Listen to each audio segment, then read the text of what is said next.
ভারতীয় রেলের মুকুটে এক নতুন পালক যুক্ত হলো, কারণ হিউমাঙ্গাস স্কেলে ইন্ডিয়ান রেলওয়ে বিদেশে এক্সপোর্ট করতে অর্থাৎ রপ্তানি করতে শুরু করেছে। কি ব্যাপার, টোটালটা বুঝে নিই আমরা।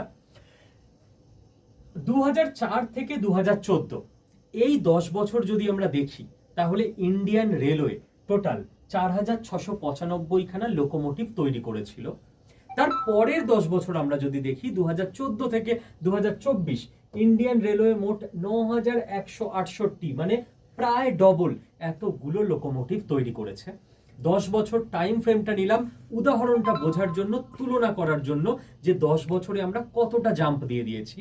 এবং এই যে সংখ্যাটা গোটা US, Europe, Africa, south America এবং অস্ট্রেলিয়া মিলিয়ে যত লোকোমোটিভ তৈরি হয়েছে, তার থেকে বেশি লোকোমোটিভ ইন্ডিয়া একা তৈরি করেছে।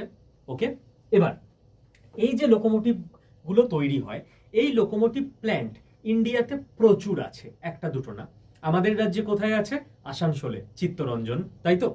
এই লোকোমোটিভ প্ল্যান্টগুলোর মধ্যে বেশ কিছু হচ্ছে সরকারি, বেশ কিছু পাবলিক যে প্রাইভেট পার্টনারশিপে চলে, পিপিপি মডেল সেরকম ভাবে, আবার বেশ কিছু আছে যেগুলো বিদেশি সংস্থার, কিন্তু এখানে ইন্ডিয়াতে তাদের কারখানা আছে, এখানে তৈরি হয়। এবং এইভাবেই কিন্তু ইন্ডিয়া সারা পৃথিবীতে ম্যানুফ্যাকচারিং হাব হিসেবে নিজের পরিচিতি তৈরি করছে।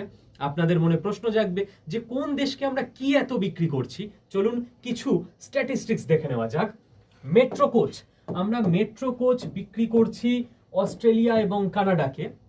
তারপর প্যাসেঞ্জার কোচ মোজাম্বিক, বাংলাদেশ এবং শ্রীলঙ্কা, এদেরকে আমরা প্যাসেঞ্জার কোচ বিক্রি করছি।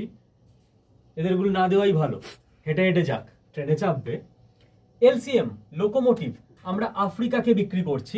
প্রোপালশন সিস্টেম আমরা বিক্রি করছি ফ্রান্স, মেক্সিকো, স্পেন, জার্মানি এবং ইটালির মতো ইউরোপিয়ান দেশকে। তো ভারতীয় রেলের এই অস্বাভাবিক সাফল্যে আমরা সবাই গর্বিত।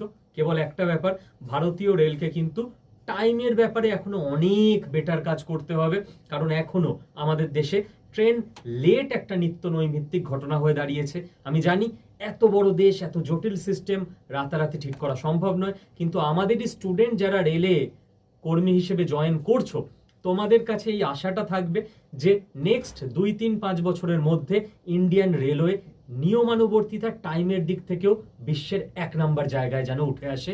না হলে এত বড় দেশের অগ্রগতি ঠিকভাবে হবে না।